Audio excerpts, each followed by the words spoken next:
And jaran! Ayan, halina kayo at pagsalu-saluhin na natin itong aking napakasarap na fried liempo sinigang. And yes, tama ang narinig nyo.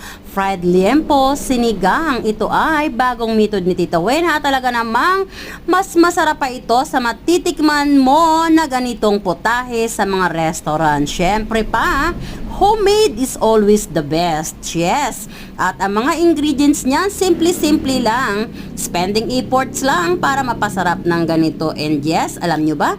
Mayroon itong video sa long video. Kaya naman, sundan nyo na at panuorin sa long video para naman from my table to your table. And yes, for sure, hindi mo lang ito magugustuhan. Mai-inlove ka dito. At talaga namang magugustuhan ito ng inyong mga Junakis at ng inyong kasama sa buhay. Yes, family love it. And please subscribe.